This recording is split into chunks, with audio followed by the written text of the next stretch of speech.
아마존닷컴 경작을 쓴 교보문고의 유영호라고 합니다. 반갑습니다.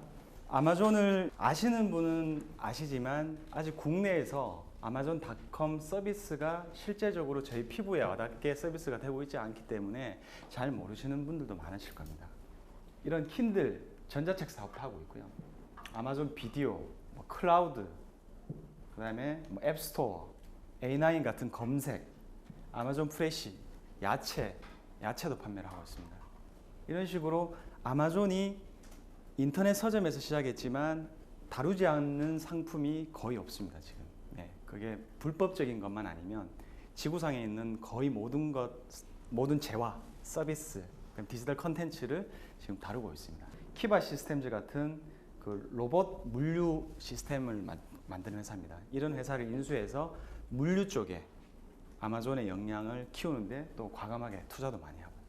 첫 번째 아마존의 도전과 성장인데요.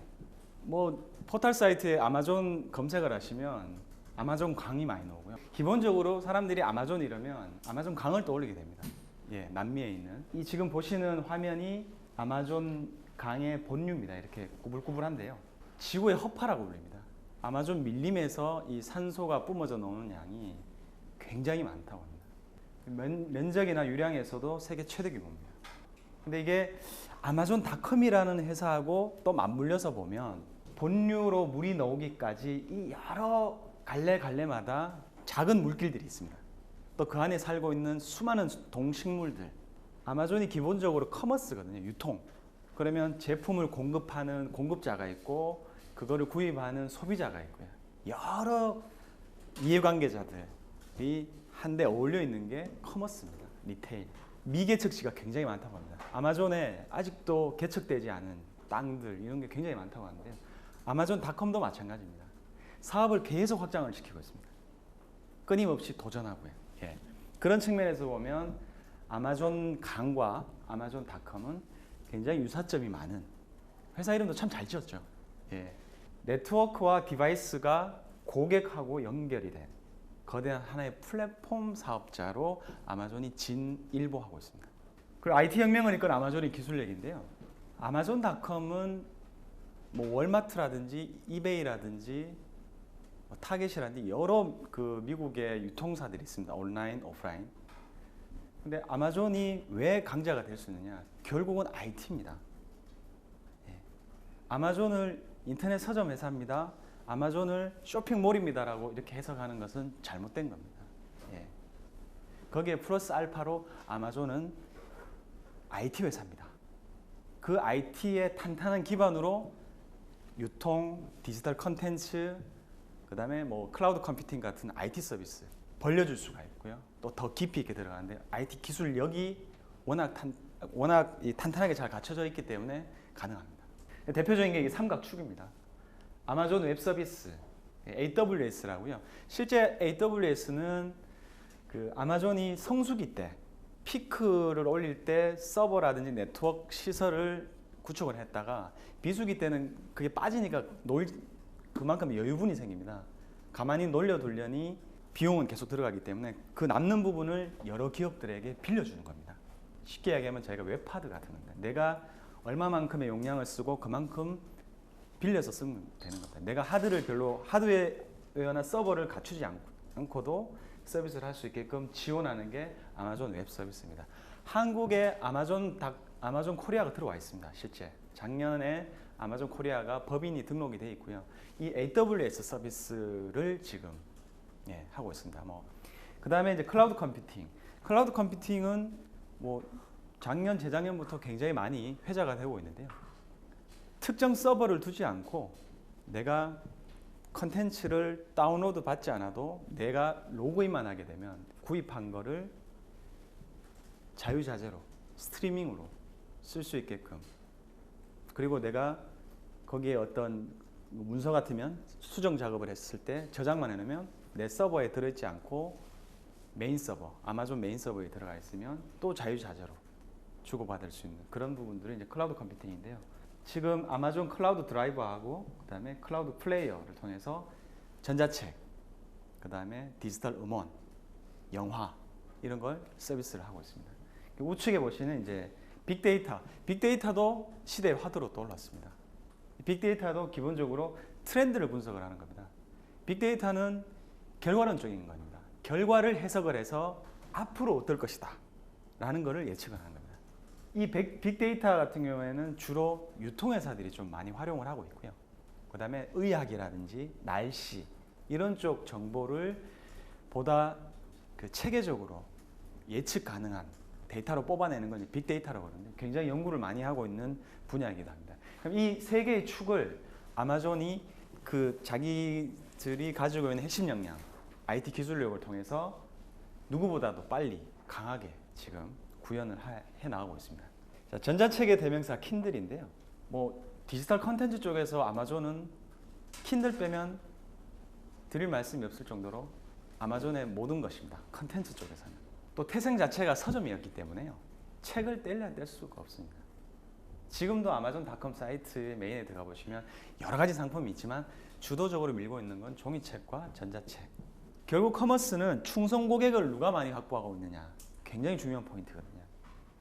똑같은 물건입니다. 예를 들면 카메라를 한 대 사더라도 아마존에서 살 수도 있고 뭐 월마트에서 살 수도 있고요. 그런데 아마존에서 구입을 하면 훨씬 더 많은 혜택들, 편리한 결제, 빠른 배송 이런 부분들이 종합적으로 누가 서비스 경쟁력이 있느냐를 가지고 고객들은 그 사이트에 충성도를 많이 가지게 되는데요. 아마존 같은 경우에는 이 프라임 회원들이 그 중심축을 만들어주고 있습니다. 연에 $79를 내면 책을 무료 배송을 받습니다.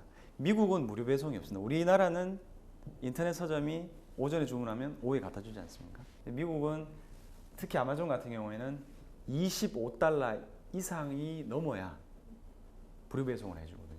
$25 이상 살려면 책을 한 3권, 4권 정도는 구입을 해야 되는데 쉽지가 않습니다. 그래서 이렇게 장바구니에 모아놨다가 뭐 한 2, 3주 후에 한꺼번에 주문하는 경우들이 있는데요. 프라임 회원들 같은 경우에는 한 권이라도 무료 배송을 해줍니다.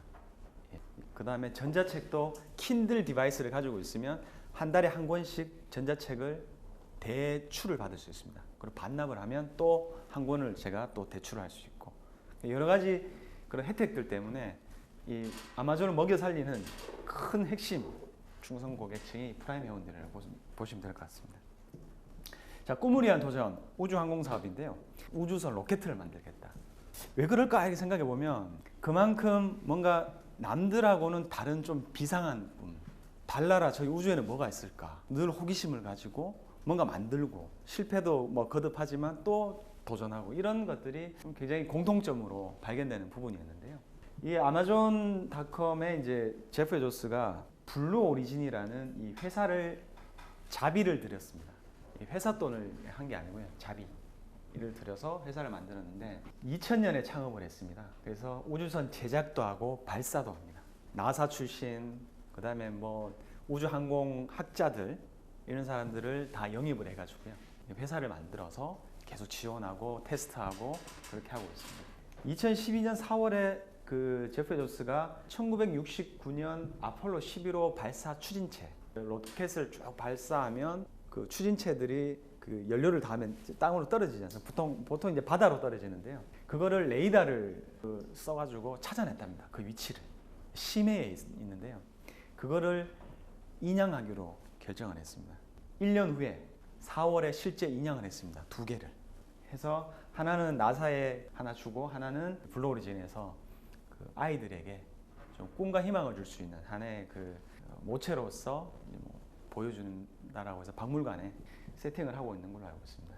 결국 그 이런 항공 사업도 우주 항공 사업도 그 제프 베조스가 어린 아이들에게 본인이 어렸을 때 아폴로 그런 프로젝트들이 많이 일어났었는데요. 그런 것들을 좀 더 새로운 관점에서 미래의 관점에서 보여주기 위해서 지금 사비를 털어서 진행을 하고 있습니다. 그리고 환경보호와 사회공헌 활동인데요. 무식하게 못되게 돈만 버는 회사는 아닙니다. 특히 그 이커머스 전자상거래를 하는 회사의 특징이 이 배송을 다 하지 않습니까? 박스에 배송을 보내는데요. 그 부분에 있어서 아마존이 굉장히 그 환경보호에 노력을 많이 하고 있습니다. 재활용 용지를 주로 사용을 하고 또 납품을 하는 회사들한테도 무리하게 막 포장을 너무 많이 하게 하는 것을 좀 지양시키고요. 풀필먼트라고요. 물류센터를 뭐 미국 같은 경우에도 수십 개 그 물류센터들이 있거든요. 각 주마다, 각 도시마다. 그러면 인력 채용도 항상 그 도시에 있는 사람들로 인력 채용을 하고요. 각종 뭐 부르시설이나 어떤 환경단체 이런 데도 적극적으로 기부 활동하는 것으로도 굉장히 유명합니다. 그리고 개인 투자 회사인 베조스 엑스페디션스라는 이 회사를 운영을 하고 있는데요. 참고로 트위터 아시죠? 트위터 거의 매일 쓰시죠?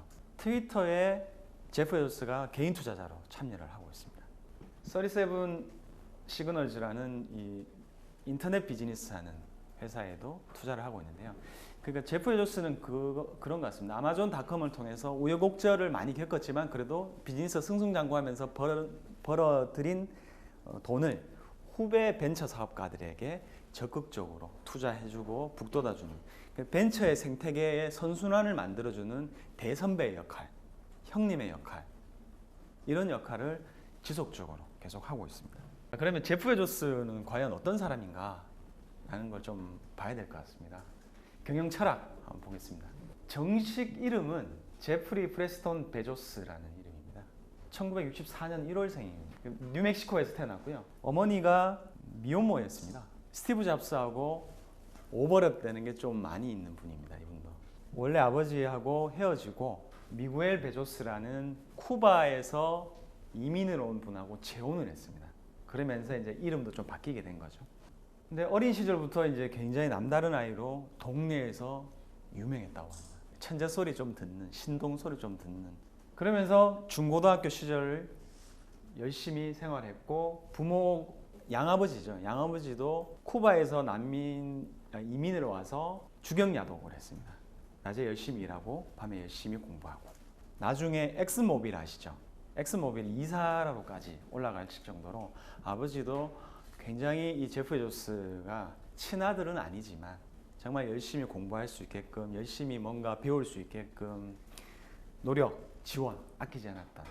그러면서 대학을 프린스턴 대학에 입학을 했습니다. 뭐 수재들만 모인다는 이론 물리학과 물리학을 전공을 했다가 나중에 컴퓨터공학으로 그 전과를 했습니다. 전과를 했는데 그 이유는 그래도 자기 동네에서 고등학교 때 공부 참 열심히 한다라고 해서 딱 프린스턴에 들어왔는데 전국 각지 또 미국이니까 세계 뭐 여러 국가에서 공부 잘하는 친구들이 왔을 거 아닙니까? 근데 아무리 생각해도 내가 여기서 이 상위권 하기는 어려울 것 같다. 그런데 그런 고민을 하고 있는 찰나에 컴퓨터공학이라는 이제 새로운 학문들 물론 이제 컴퓨터가 뭐 그 이전부터 있었긴 했지만 학문적으로 막 붐업이 될 때 80년대 이때 막 붐업이 될 때 좀 전망도 많고 적성에 딱 맞는 그런 느낌을 가졌던 거예요. 그래서 과감하게 전과를 했는데 거의 수석으로 또 졸업할 정도로 열심히 했습니다.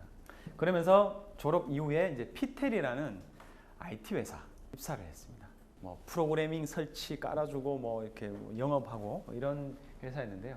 IT 쪽에 갔다가 뱅커스 트러스트라는 이 금융회사로 이직을 했습니다. 거기에서도 승승장구를 했습니다. 굉장히 일을 열심히 하는 그 친구로 업계에서 소문이 자자했었고요. 그러다가 D쇼라는 곳에 이직을 또 하게 됩니다. D쇼는 그 VC입니다. 벤처 캐피탈리스트 쪽의 어떤 하나의 금융회사죠. D쇼에서 모셨던 사수가 이제 D쇼의 창업자인데요. 이 D쇼의 창업자인 데이비드 쇼 같은 경우도 원래 학자 출신입니다. 학자 출신인데 이 금융으로 투신을 해서 뭐 승승장구하셨던 분이고요. 지금도 회사가 잘 나가고 있습니다. 근데 이때 이제 제프 베조스가 입사 1년 만에 부사장으로까지 올라갈 만큼 승승장구를 했습니다. 그러다가 이제 그 90년대 초에 신사업 쪽으로 이렇게 한번 개발해 보라고 해서 제프 베조스가 프로젝트를 하나 진행을 하게 됐습니다. 어떤 사업을 하면 앞으로 돈을 잘 벌 수 있을까? 발전 가능성이 높을까? 고민 끝에 발견해낸 게 인터넷으로 도서를 유통하는 거였습니다. 책은 썩는 상품이 아니니까요. 어류라든지 어떤 뭐 식품이라든지 야채라든지 이런 거와 다르게 책은 어느 곳에서 사든 그 책이 $10면 $10, 뭐 $20면 $20. 물론 할인율을 적용을 하면 되지만 거의 가격대가 똑같습니다. 그리고 사람들은 온라인으로 주문을 해서 배송을 받는 거에 대해서 더 익숙해질 것이다 라고 제프 베조스가 생각을 해서 창업자인 데이비드 쇼 사수한테 인터넷 서점을 해야 되겠습니다. 그러니까 사수가 1, 2는 있는데 그 사업이 과연 뜰까? 왜냐하면 그 당시만 하더라도 오프라인 서점 채널이 굉장히 득세를 할 때였거든요. 바른스앤노블이나 지금은 파산했지만 보더스라든지 이런 회사들이 워낙 잘 나갈 때였거든요. 좀 무마를 했었는데 제프 베조스가 이건 아니다. 꼭 해야겠다. 내가 나가서라도 해야겠다 라고 굳은 각오를 가지고 독립하기로 결심을 했습니다. 그때 당시에 제프 베조스가 생각을 달리 했다면 오늘의 아마존은 없었을 겁니다.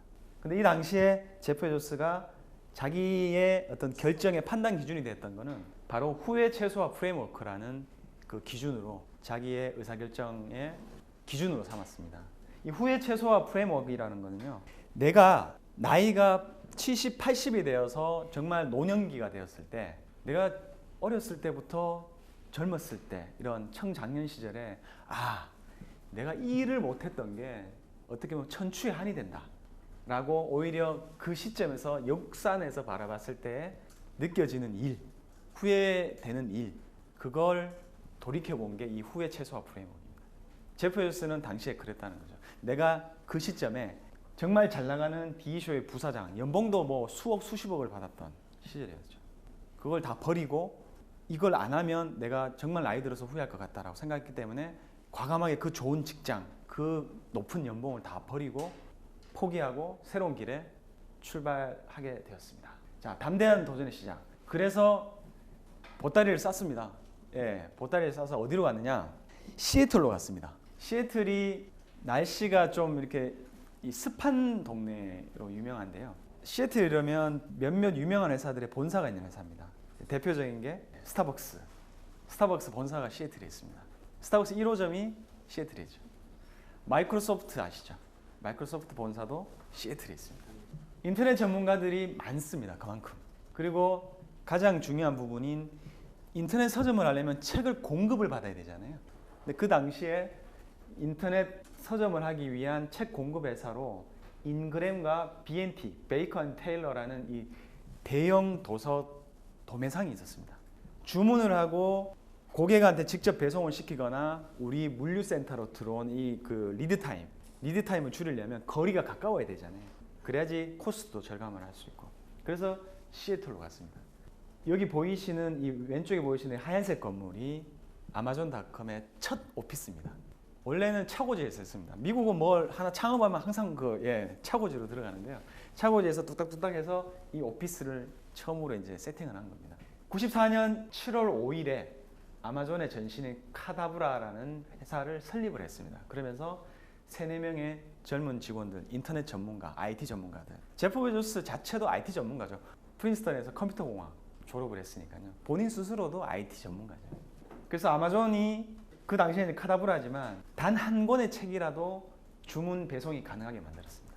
그전에는 책을 10권 단위로 주문을 해야 인터넷으로 주문해야 배송을 해줬거든요. 한 권, 2권 가지고는 마진이 안 난다라는 생각들.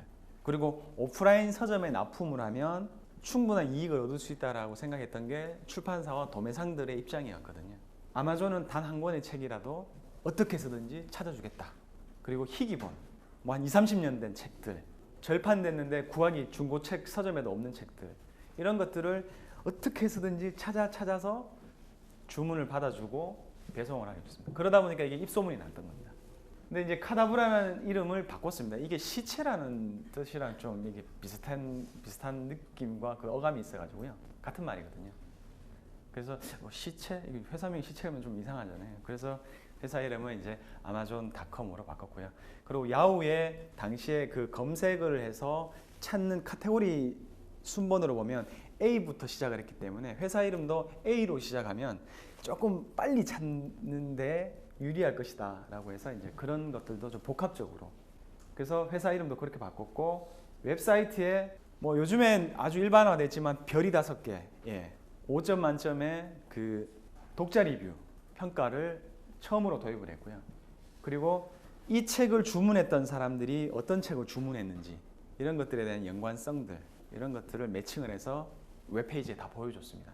그러면서 95년 7월에 미국 전주와 세계 45개국까지 도서 판매 채널을 넓혔습니다.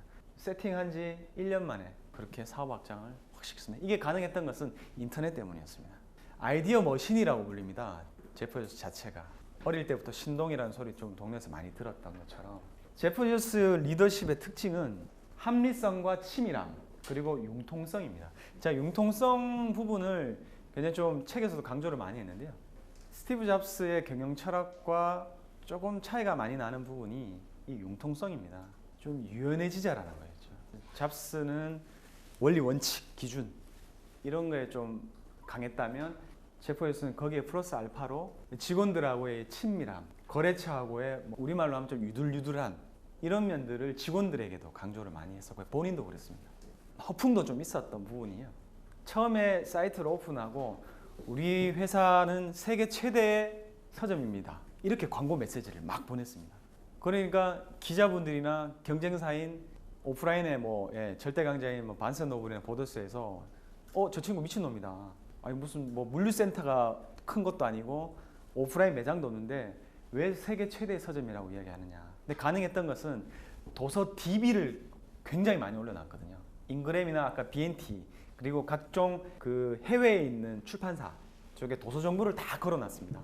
주문만 하십시오. 책 구해드립니다. 이거 거짓말 사기는 아니지만 그만큼 마케팅에 있어서도 과감하게 약간 허풍을 칠 때는 치는 그만큼 자신이 있었다라는 거죠.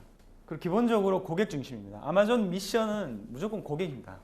직원들이 피곤해 할지라도 고객이 원하면 다 한다는 겁니다. 그리고 인재 확보에 대한 투자 굉장히 강합니다.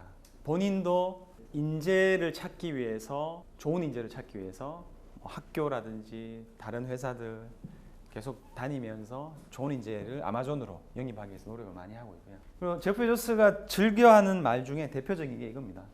열심히 일하고 즐기고 역사를 함께 만들자.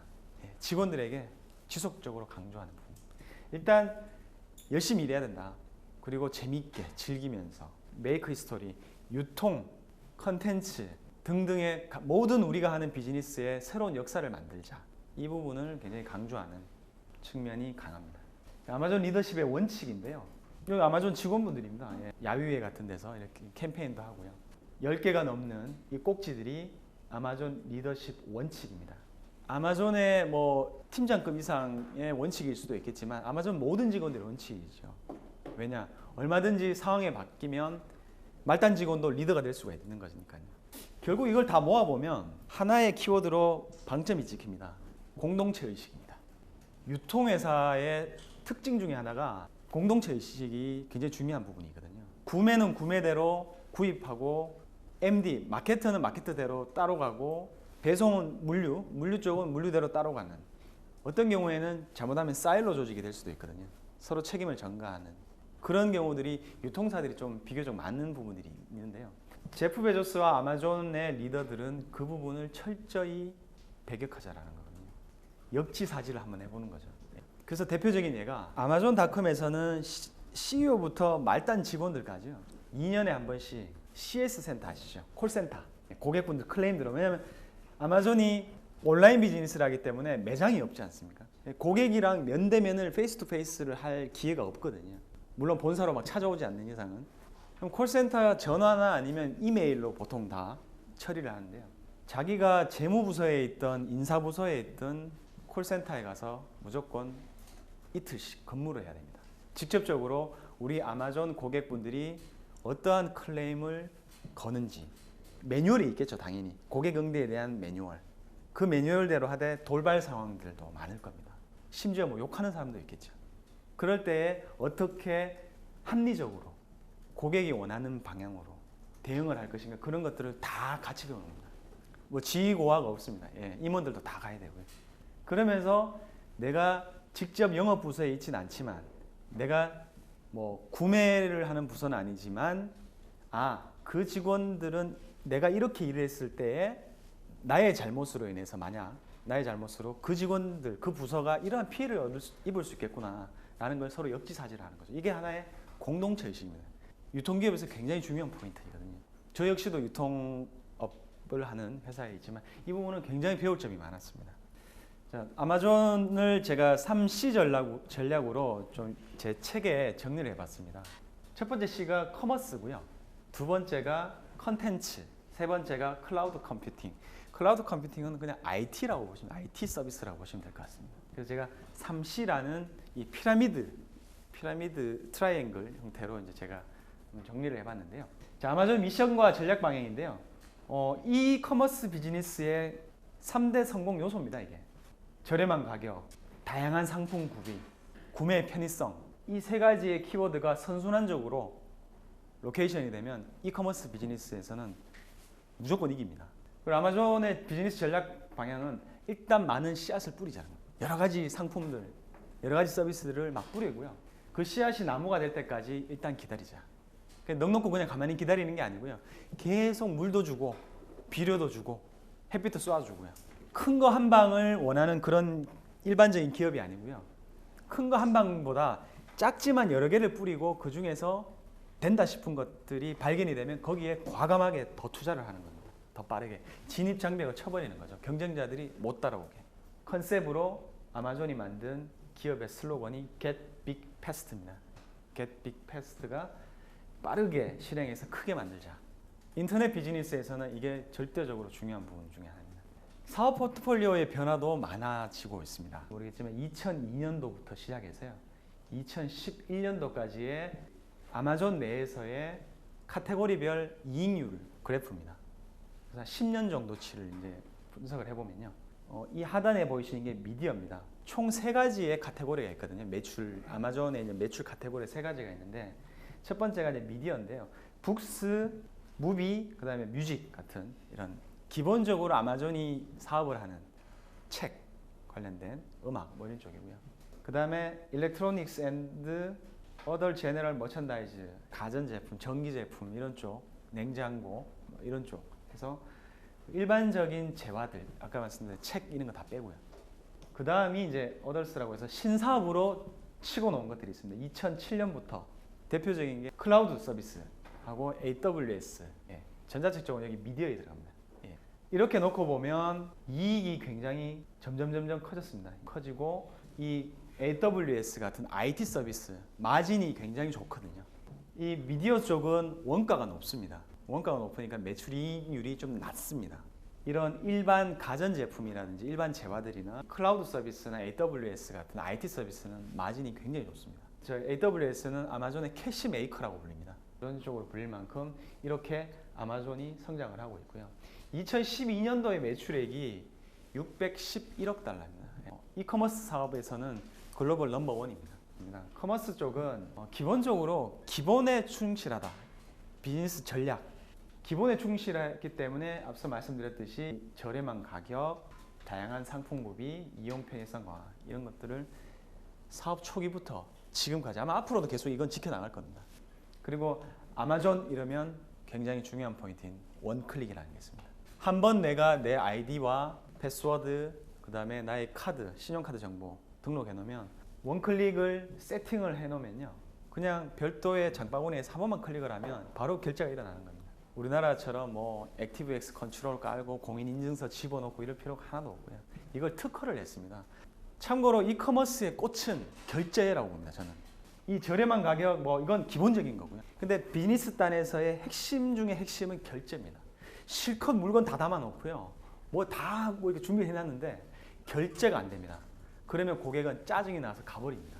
99% 그럴 겁니다. 한 번 정도는 결제를 한 번 더 시도를 할 수 있겠지만 잘 안 될 겁니다. 근데 아마존은 이걸 원클릭이라는 이름으로 비즈니스 모델 특허를 냈습니다. 1997년에 등록을 했는데요.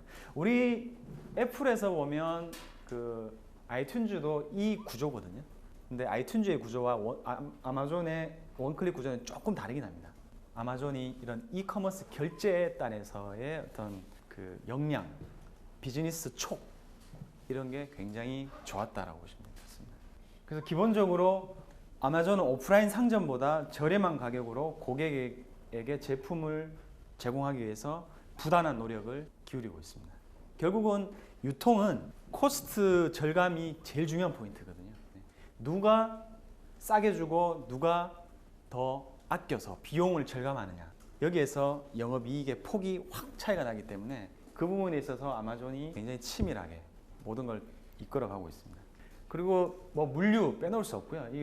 유튜브 같은데 사이트에 들어가시면 이런 이제 아마존 물류센터 촬영해 놓은 그 동영상들이 많이 있는데요. 굉장합니다. 뭐 물류센터 자체가 축구장 뭐 몇 개 합쳐놓은 그 넓이만큼 다양한 그 제품들 구비를 해서 자동화 시켜놓고요. 그 물류 같은 경우에는 로케이션이 굉장히 중요합니다. 상품과 상품 간의 동선을 줄여놔야 됩니다. 자주 구입하는 사람들. 이거를 구입한 사람들이 이 제품도 같이 구입을 많이 하더라라는 데이터가 나오면 이 두 개 간의 거리를 좁혀 놓습니다. 그리고 무거운 거, 주문이 잘 안 들어오는 것은 아예 저 안쪽으로 집어넣고요. 이런 로케이션 구조들 굉장히 중요한 포인트거든요. 왜냐하면 아까 말씀드렸듯이 코스트 자체를 줄이려면 물류의 코스트의 대부분은 인건비입니다. 인건비. 근데 동선을 줄여놓지 않으면 한 사람이 단위 시간에 해야 될 일들이 너무 많아지거든요. 그래서 아마존이 앞으로는 그런 물류 쪽에서의 그 전자동화를 이 기계로, 로봇으로 지금 대체를 하려고 이런 키바 시스템즈 같은 회사도 인수하고 적극적으로 투자를 하고 있습니다. 제휴와 기업 인수 전략인데요. 이 부분이 아마존을 키운 굉장히 중요한 포인트 중에 하나입니다. 우리가 가지지 못한 역량인데 그 역량이 꼭 필요하다. 그러면 그 회사에 투자를 하거나 그 회사를 인수합병을 하는 겁니다. 여기 보시는 IMDb 같은 경우에는 영화 정보입니다. 영화들에 대한 리뷰 이런 것들 다 많이 모아져 있고요. 쉘파리 같은 경우 온라인 서재입니다. 온라인 북 커뮤니티. 자포스 말씀드렸듯이 신발, 그 다음에 뭐 행복 경영 이런 걸로 굉장히 유명한 회사죠. 우투닷컴은 소셜 커머스. 하루 24시간 동안 한 물건을 세계에서 가장 싸게 파는 겁니다. 그리고 디아퍼스 같은 경우에는 기저귀, 아이들 기저귀나 세제들, 비누 같은 거 이런 거 파는 회사입니다. 그러다가 가장 최근에 인수한 회사가 굿리즈라는 회사입니다. 하단에 보시는. 세계 최대의 북 커뮤니티는 쉘파리도 있지만 이후에 굿리즈까지 인수했습니다. 왜 인수를 했느냐? 여러분도 어떠신지 모르겠지만 지금은 서점에서 푸시해주는 책을 구입하는 사람들도 많지만 미국 같은 경우에는 지인들을 통한 추천, 유명인들을 통한 추천을 통해서 내가 책을 구입하는 확률이 점점 높아지고 있습니다. 실제 통계 조사도 나왔고요. 그리고 책을 좋아하는 사람들이 모인 곳에서 추천하는 책, 신뢰성이 있다 이거죠. 책을 정말 좋아하시는 분들이 모여있는 것이 굿리즈라는 회사입니다. 아마존이 발견한 거죠. 그래서 저 회사에 투자를 한 겁니다. 종이책이든 전자책이든 책을 좋아하는 사람들이 모여있는 거. 그래서 컨텐츠도 팔고 디지털 컨텐츠인 전자책도 팔고 종이책도 판매하고 그리고 꼭 책뿐만 아니고 더 늘리겠죠. 어차피 사람들이니까요. 고객이니까. 그래서 이러한 목적으로 적극적으로 아마존이 투자하고 인수합병을 하고 있습니다. 자, 두 번째 컨텐츠인데요. 킨들입니다. 말할 나위도 없이 이제 킨들 2005년부터 준비했습니다. 아마존이 2007년 11월에 킨들을 공식 오픈했지만 벌써 2005년부터 우리 전자책 제대로 된 디바이스 플랫폼을 만들어 보자 라고 해서 애플 출신 팜사 아시죠? 팜 출신 휴렛패커드 이런 내외부 전문가들을 다 모았습니다. 그래서 랩126이라는 회사 내의 벤처 회사를 하나 만들었습니다. 이 당시에 프로젝트 추진 비전은 모든 언어로 된 서적과 인쇄물을 60초 이내에 다운로드 받아서 구해볼 수 있게 하자라는 하나의 명확한 비전을 가지고 이 프로젝트가 시작이 됐고요. 그 당시에 킨들 개발자들이 가장 역점에 둔 부분이 굉장히 저는 멋있는 말이라고. 회사에서 전자책 사업 기획을 초기부터 했던 사람으로서 이제 이 말씀을 들었을 때 머리 한 방 띵 맞은 그런 느낌 들었어요. 어떻게 하면 독자들이 책을 읽을 때 전통적인 도서, 종이책 이걸 읽을 때처럼 결국은 이야기만 남는다는 거죠. 그 책 속에 담겨진 이야기, 컨텍스트만 남고 킨들 자체는 사라지게 할 것인가. 이게 종이냐 비종이냐가 중요한 게 아니라 그 저자가 쓴 그 책의 내용과 읽는 독자, 나 사이에 아주 밀접한 교감을 느끼게 해주는 것이 중요한 것이지 그 디바이스 자체가 중요한 건 아니다라는 거예요. IT 그 다음에 하드웨어 만드는 회사에서 이런 생각하기가 정말 쉽지 않거든요.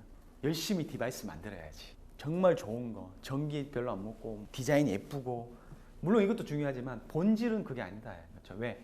독서기 때문에. 이게 mp3 듣거나 동영상 듣거나 이런 게 아니니까요. 독서기 때문에. 그 포인트를 제프 베조스와 그의 팀이 핵심으로 잡았던 겁니다. 이거는 그 이전에도 이미 마이크로소프트와 소니 같은 회사가 전자책 디바이스를 많이 만들었었습니다. 소니는 뭐 지금도 열심히 하고 있지만, 근데 이러한 철학이 좀 부재했던 게 아닌가. 근데 아마존이 이게 가능했던 이유는 1990년대 중반부터 책이라는 것을 다뤄왔기 때문입니다. 책을 팔면서 스스로들 느낀 것도 있지만 독자들 있잖아요. 고객들이 여러 가지 의견을 줬던 거죠. 피드백도 주고, 야, 책은 이렇게 해야 돼, 저렇게 해야 돼요. 이런 다양한 이야기들을 다 종합 수렴을 해보니 이러한 결론이 나왔던 것 같습니다. 아마존은 킨들은 디바이스가 아닌 서비스다라는 거죠. 책을 볼 수 있게끔 우리가 서비스를 해드리는 거지, 전자책 팝니다, 전자책 디바이스 사세요, 이런 메시지는 절대 주지 않습니다. 오픈했을 당시에 88,000종으로 스타트를 했습니다. 참고로 국내 한국 시장의 전자책 시장에서 지금 컨텐츠를 제일 많이 가지고 있는 회사는 이제 교보문고인데요. 한 13만 종 정도 가지고 있습니다. 아마존은 근데 현재 기준으로 보면 유통이 되고 있는 전자책, 유료 전자책이 150만 종 정도 됩니다. 물리적으로 많고 적고는 시장 파이가 다르니까요. 시장의 파이가 어차피 이건 영어로 되어 있는 컨텐츠가 대부분인 거고요. 150만 타이틀이면 가히 적은 숫자는 아닙니다. 디지털 컨텐츠 산업의 밸류 체인의 핵심은 CPND로 구분이 되거든요. 컨텐츠, 플랫폼, 네트워크, 터미널은 그냥 쉽게 얘기하면 디바이스입니다. 이 네 개의 축이 그 전에 아마존 킨들이 오픈되기 이전에는 컨텐츠 사업자대로 따로, 플랫폼대로 따로, 디바이스대로 따로 다 전부 이해관계가 달랐습니다. 이걸 종합적으로 모으질 못했습니다. 결국은 독자들이 이러면 내가 전자책을 왜 보나? 라는 생각이 들 정도. 그리고 출판사도 이런 시장에 내가 왜 뛰어들지? 이런 생각들을 가지면서 시장 자체가 파이가 커지질 못했습니다. 근데 아마존은 이 CPND 구조를 스스로 다 해버렸습니다. 컨텐츠는 저자나 출판사를 통해서 소싱도 하지만 직접 출판사를 거치지 않고 저자랑 다이렉트 계약도 했습니다. 그 다음에 플랫폼 킨들 스토어를 만든 거죠. 플랫폼은 그냥 스토어라고 보시면 됩니다. 원클릭으로 그냥 책 바로바로 구입할 수 있고요. 네트워크 돈 주고 샀습니다. 통신사들이 뭐 AT&T, 스프린트, 버라이즌 같은 미국의 대형 통신사들이 있는데요. MVNO라는 사업, 지금 뭐 우리나라도 저기 CJ 같은 데서 MVNO 사업을 하는데 통신망을 좀 싸게 빌려오는 겁니다.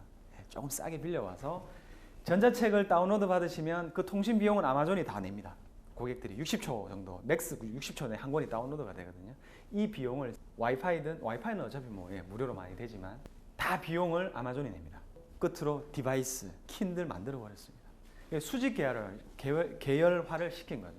그러니까 결국은 출판사들도 아마존이랑 하면 한 번에 되는구나. 독자들도 아마존에 가서 전자책 구입하면 굉장히 편리하게, 굉장히 많은 종수를, 그 중에서 제가 읽고 싶은 것들 초이스할 수 있구나 라는 걸 시장에 많이 보여줬던 거죠. 그리고 초기에 역마진 전략을 썼습니다. 예를 들면 15달러에 특정 출판사에서 넣은 전자책을 매입을 해왔습니다. 납품을 받은 거죠. 근데 실제 팔 때는 9.99달러에 팔아버렸습니다. 손해보는 거잖아요. 15달러에 사서 9달러, 10달러에 파니까. 근데 아마존이 역마진을 물면서도 이 킨들 사업을 키우기 위해서 초기에 2007년, 8년, 9년 정도까지 초기에 이 전략을 고수를 했습니다. 왜냐하면 시장의 파이를 키우기 위해서는 전자책은 좀 싸야 된다라는 거, 저렴해야 된다라는 게 대중 독자들의 기본적인 마인드였거든요. 저자나 출판사는 싫어할 수는 있겠지만 엄연히 종이책과 전자책 간에 그 물리적으로 들어가는 비용 중에 가장 큰 게 이제 제작비입니다. 인쇄라든지 편집 비용은 기본적으로 둘 다 들어갑니다. 근데 종이값은 안 들잖아요. 그 다음에 인쇄비 안 들잖아요. 그런 것들은 좀 빼야 된다라는 생각들을 이런 컨텐츠 유통자나 일반 독자분들은 많이 생각들을 하고 계셨던 거죠. 근데 출판사 입장에서 보면 헤게모니 싸움에서 아마존으로 지금 온라인으로 아까 제가 모두에 말씀드렸듯이 도서 유통 시장이 오프라인에서 온라인으로 급격하게 지금 변해가고 있거든요. 그런 와중에 전자책이 아마존 중심으로 너무 흘러가 버린다라는 것 때문에 메이저 출판사인 뭐 맥밀란, 피어슨, 와일리, 맥그로일 이런 랜덤하우스 이런 데서 굉장히 초기에 충돌이 많았습니다. 뭐 책 빼겠다 뭐 이러고 뭐 빼라 뭐 이런 식으로 막 티격태격도 했었는데요. 결국은 소비자들, 대중 독자들은 이 부분에 좀 각광을 많이 보냈습니다. 많이 구입을 했고요. 그리고 디바이스도 가격을 많이 낮췄습니다. 이잉크 디바이스도 보통 초기에 나왔을 때 200불대 초반이었거든요. 지금은 60불, 70불대로 다 내려왔습니다. 기본적으로 전자책을 보려면 태블릿이나 PC에서 충분히 보실 수는 있지만 이잉크 디바이스는 헤비리더 분들이 굉장히 좋아하세요. 눈부심이라든지 이런 게 굉장히 그 태블릿에 비해서 약하거든요. 그리고 가격도 싸니까 태블릿은 뭐 300불, 400불씩 뭐 500불 하니까요. 만약에 뭐 어디 떨어뜨리고 깨지면 난리가 나는 거죠. 근데 이잉크는 100불 왔다 갔다 수준이기 때문에 미국 책값이 좀 비싸지 않습니까? 전자책 한 7, 8권 정도 사면 본전을 뽑습니다. 디바이스 본전을 뽑기 때문에 헤비리더 분들 한 달에 책을 뭐 한 4, 5권 정도 읽으시는 분들은 오히려 이잉크 디바이스를 사서 전자책을 보는 게 더 어떻게 경제적인 그 논리로 보면 조금 더 저렴하게 컨텐츠 자체 이용하는 거기 때문에 그런 쪽으로 이 컨텐츠 가격을 아마존이 많이 내렸습니다. 근데 최근 들어서 아마존의 전자책 가격이 조금 인상이 됐습니다. 이잉크도 지금 1000만 대 가까이 지금 풀려 있는 상황이고 역마진 물면서 손해를 많이 봤잖아요. 지금은 좀 이익을 좀 가져가야겠다 해서 마진도 좀 높이고 있고요. 대신에 아마존 킨들 컨텐츠는 투트랙 전략을 쓰고 있는 겁니다. 종이책이 있는 전자책, 종이책을 디지털화한 전자책은 페이퍼백 아시죠? 우리 그 제본 안 하는 거, 양장으로 제본 안 하는 건 페이퍼백이라고 하는데요. 페이퍼백하고 가격이 거의 비등비등합니다. 근데 하드커버보다는 당연히 좀 싸고요. 그래도 하드커버의 한 80% 정도입니다. 하드커버가 한 20달러면 전자책이 한 17, 8불 정도. 예전에는 더 낮았는데 좀 더 올렸고요. 대신에 아까 말씀드린 투트랙 하나는 이제 종이책이 있는 전자책이고요. 종이책이 없는 전자책 온리. 전자책 온리는 1불에서 4, 5불 정도로 굉장히 싸게 팔고 있습니다. 근데 그거는 책이 짧습니다. 킨들 싱글즈 같은 이름으로 나오는데요. 우리 일반 단행본으로 보면 한 4, 50페이지 정도? 2만 단어, 영어로 따지면 한 2만 단어, 3만 단어 그 안쪽으로 해서 기승전결이 하나의 컨텐츠에 다 들어있습니다. 그런 것들은 뭐 1달러, 아까 말씀드렸듯이 아무리 비싸도 한 4, 5달러 정도. 아마존 킨들 전자책의 베스트셀러의 상위권을 그만큼 종이책을 구입하고 이용하는 패턴과 전자책을 구입하고 이용하는 패턴이 좀 차이가 분명히 있습니다. 전자책은 좀 가볍게 읽을 수 있는 것들, 장르 문학이라고 하는 판타지, 스릴러, 로맨스 이런 쪽이 전자책에서는 좀 주로 사람들에게 높은 소구력을 보여주는 컨텐츠고요. 매출로도 실제 그렇게 증명이 되고 있습니다. 킨들은 크로스 플랫폼이라고 해가지고요. iOS에서도 앱만 설치하면 내가 구입했던 것들, IAP라고 해서 인앱 퍼체이스라고 해서 이제 앱 내 결제도 피해갈 수가 있습니다. 거기서 바로 결제는 못하지만 아마존 코인을 이용하면 앱스토어에서 자체적으로 그 사이버머니로 결제도 할 수 있고요. 안드로이드 OS와 iOS 각종 OS 환경에서 킨들 전자책과 앱들은 자유자재로 연동해서 사용을 할 수 있습니다. 자유자재로 잘 할 수 있는 이유는 결국 IT 기술이 워낙 좋기 때문이죠. 윈도우 모바일이 나왔을 때도 아마존이 윈도우 모바일 출시 그 다음날 바로 윈도우 모바일 앱을 출시를 했습니다. 유통사 중에 제일 빨리 했습니다. 그만큼 미리 사전 정보도 알고 있었지만 기술 대응력이 그만큼 빨랐다라는 거죠. 세 번째 클라우드 컴퓨팅입니다. 클라우드는 앞서 말씀드렸던 커머스와 컨텐츠, 특히 컨텐츠 쪽 비즈니스를 든든하게 지켜주는 지원군입니다. 군대로 따지면 이제 군수, 물자 지원, 인프라 지원 이렇게 이해하시면 될 것 같은데요. 이미 2006년 3월에 온라인 스토리지 서비스인 아마존 S3 가상 서버 임대 발표하면서 본격적으로 클라우드 컴퓨팅 시대를 이제 문을 열었고요. 이 클라우드 컴퓨팅 쪽을 하면서 아마존닷컴 자체의 경쟁력도 굉장히 많이 높였고 이 데이터베이스 쪽 관련해서도 IBM이라든지 오라클이라든지 마이크로소프트라든지 기존의 절대 강자들이 하고 있는 사업 영역으로 오히려 아마존이 그쪽을 밀고 들어가 버린 거죠. 뜨끔했던 거죠. 언제나 아마존은 그냥 유통회사야. 쟤도 뭐 유통회사지, 서점이지. 이렇게 생각했던 회사들이 깜짝 놀랐던 거죠. 그들의 사업 영역으로 치고 들어갔기 때문에. AWS 같은 경우에 지금 사용하고 있는 회사들입니다. 쟁쟁한 회사들이죠. 대용량의 서버를 갖춰야지 가능한 비즈니스를 하는 회사들인데 자기가 직접 하드웨어를 사지 않고요. 빌려서 쓰는 겁니다. 사고가 났다. 그러면 아마존이 다 피해 보상을 해줍니다. 그 조건이 다 걸려 있는 거거든요. 대표적인 게 이제 넷플릭스. 넷플릭스는 이제 그 비디오나 영화, 비디오로 된 뭐 영화, 그다음에 TV 프로그램들 이 스트리밍으로 보는 거고요. 에어비앤비, 뭐 공유 쪽 하는 포스케어 진가 게임 요즘에 좀 많이 어려워졌지만 드롭박스 저도 쓰고 있거든요. 파일들이 넣었다 뺐다 할 때. 이런 회사들이 언론사 뭐 가디언은 이제 언론사죠. 이런 회사들이 아마존 AWS 서비스를 실제 현재 이 시간에도 2002년도부터 설립을 해서 지금 사업이 잘 되고 있고요. 최근에 나온 기사를 보니까 미국의 CIA 있지 않습니까? CIA도 아마존 AWS를 쓰기로 계약 합의를 한 걸로 나올 정도로 아마존의 이 AWS 서비스는 경쟁력, 보안, 신뢰 뭐 이런 제반적인 사업 경쟁이 굉장히 뛰어난 회사입니다. 앞서 말씀드렸듯이 2012년 하반기부터 한국어 서비스 시작하고 있습니다. 빅데이터와 아마존, 뭐 데이터 이즈 킹이라고요. 그 2004년 아마존의 컨텐츠 디렉터였던 로니 코아비라는 사람이 이야기를 했습니다. 얼마나 많은 데이터를 가지고 있느냐, 또 데이터만 가지고 있다고 해서 중요한 게 아니라 이 데이터를 가치 있는 정보로 분리하고 모으고 이런 부분들로 앞으로의 비즈니스에 정확하게 대응하고 예측하는 것, 이런 부분들에 대해서 아마존이 굉장히 중요하게 생각을 하고 있는데요. 지금 이 시간에도 아마존의 10개의 사이트에서 무수한 결제, 구매, 뭐 이런 행동들, 검색 이런 행동들이 일어나고 있을 겁니다.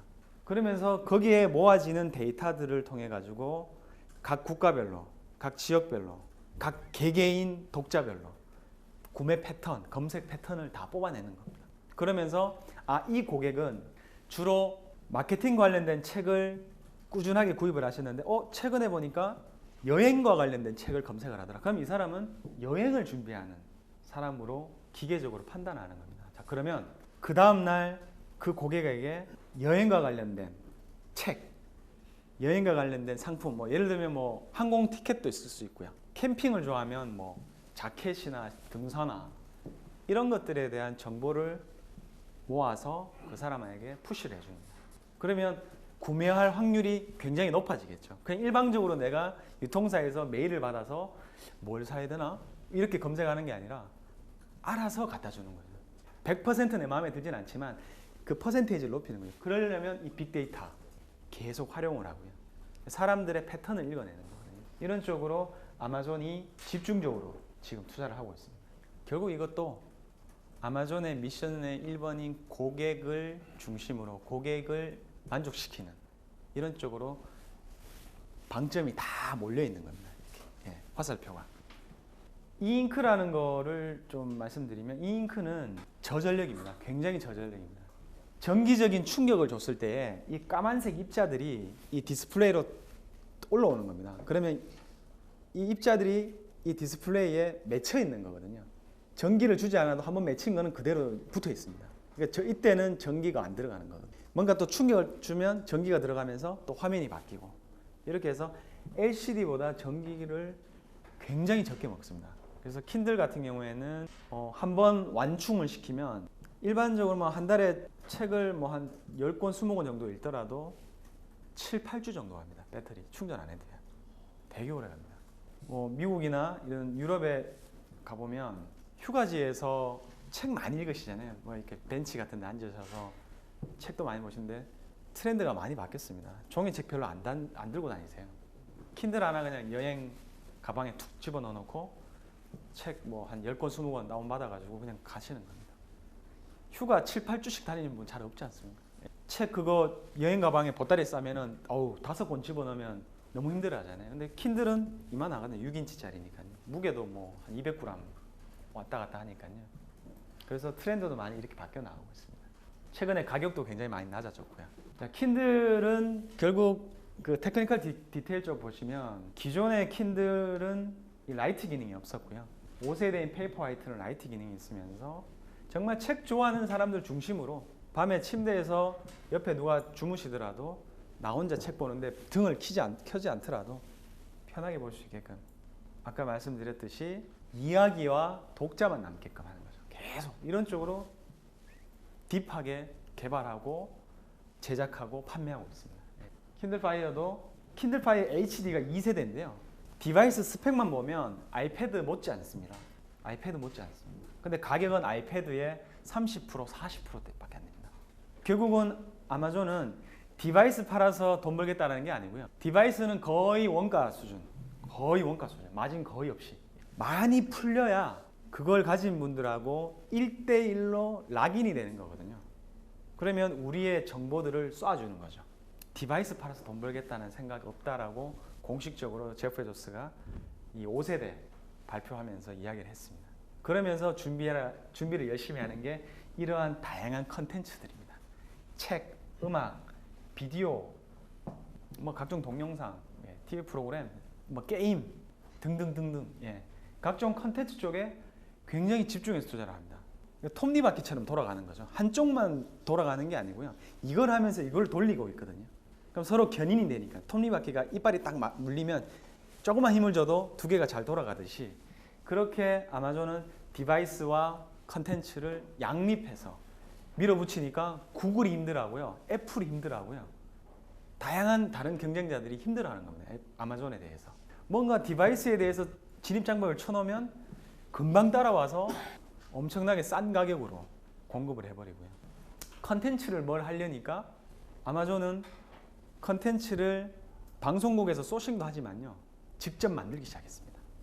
아마존 스튜디오라는 걸 만들어가지고요. 시트콤 같은 거 있잖아요. 짧은 그런 거, 시리즈로 된 거.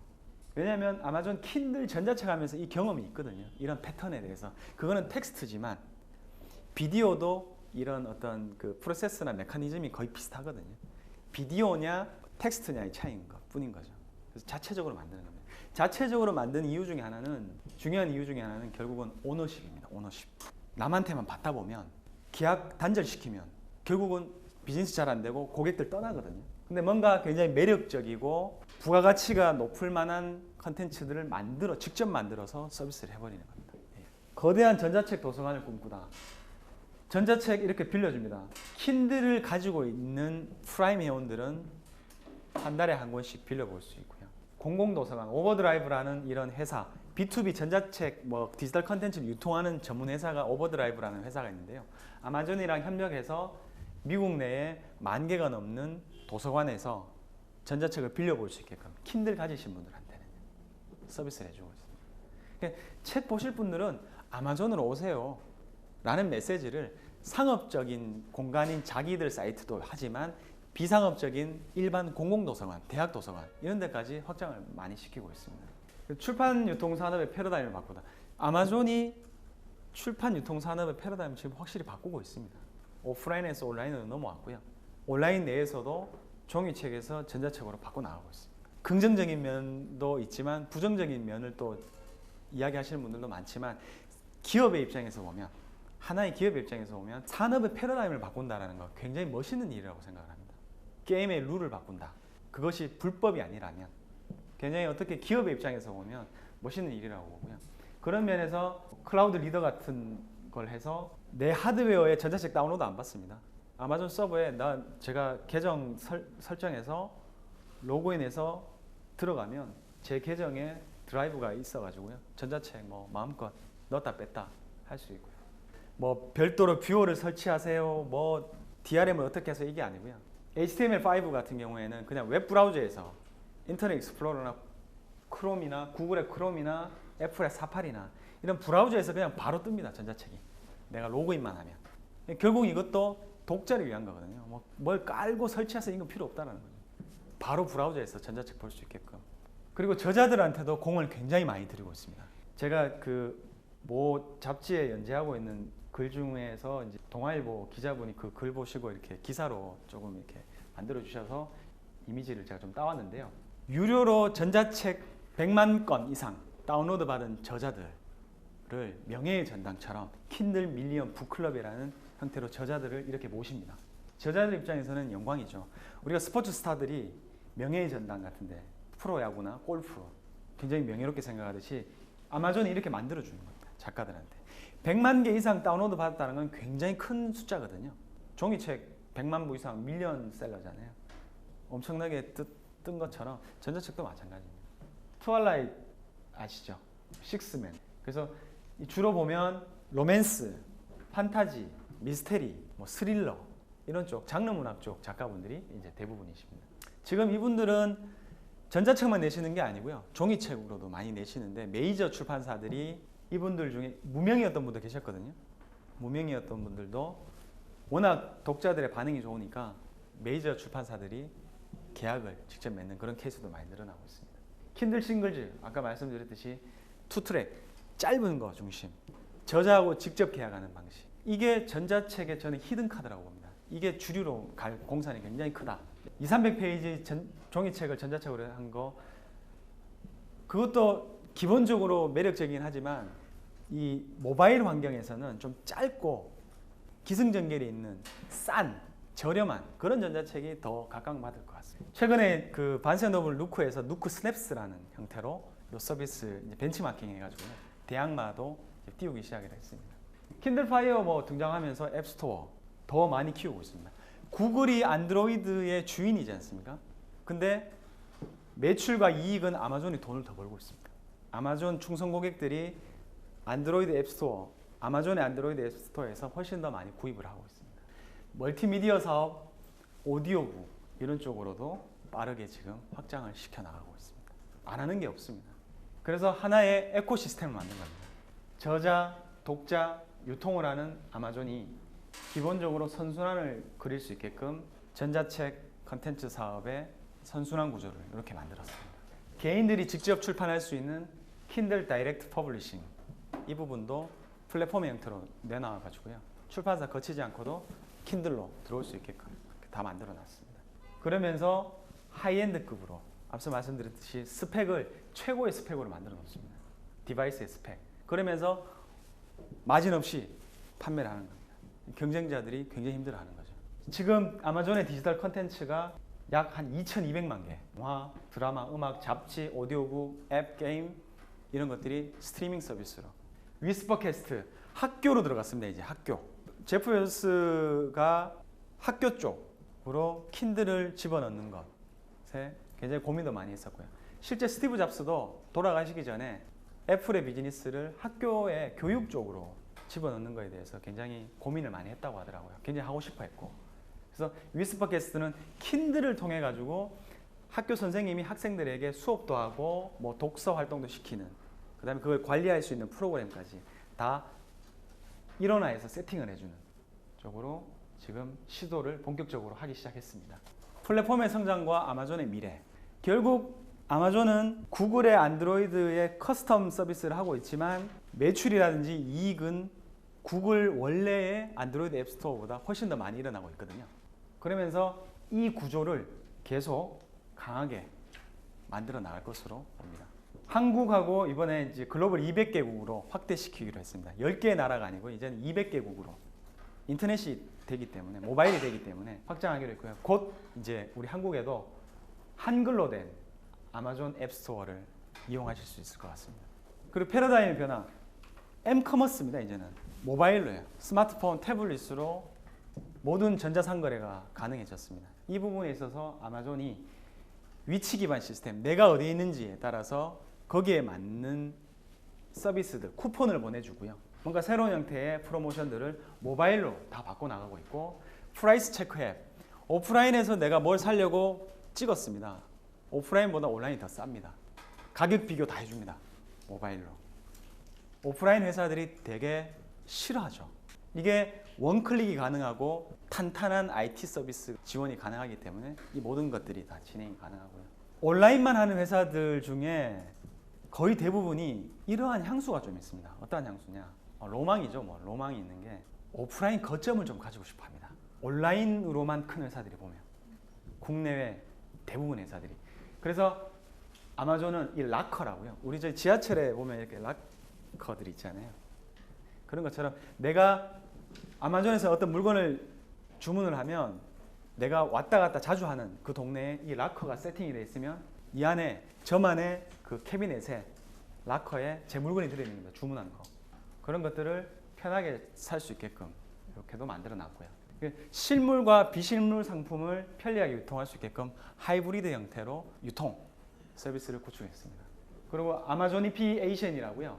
앞서 말씀드렸듯이 오프라인 회사들하고의 끊임없는 경쟁들, 쇼루밍, 오프라인에서 구경하고 좀 싼 온라인에서 주문하는 이러한 소비 행태가 점점 많아지고 있거든요. 아마존은 그걸 굉장히 많이 노리고 있습니다. 그래서 이 아마존이피에이션이라는 단어를 굉장히 기존의 오프라인 유통사들이 두려워하는 하나의 이제 메시지, 단어 이런 걸로 지금 알려져 있고요. 그래서 월마트 같은 경우에는 최근에 온라인 비즈니스에 영향을 굉장히 강화하고 있습니다. 전문 인력들, 기술 투자 엄청나게 많이 하고 있고요. 그게 다 아마존 때문입니다.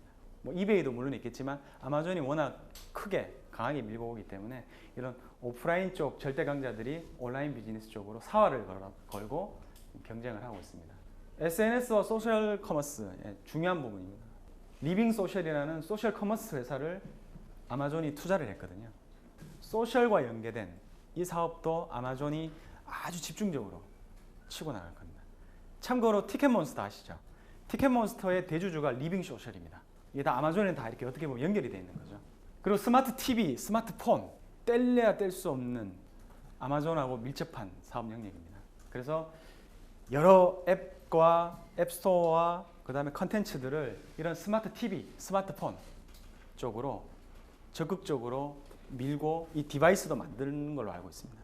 이쪽 두 개의 시장, 스마트 TV, 스마트폰 쪽은 아마존이 디바이스 영역에서 반드시 치고 나갈 것으로 좀 생각이 됩니다. 아마존 미션인데요.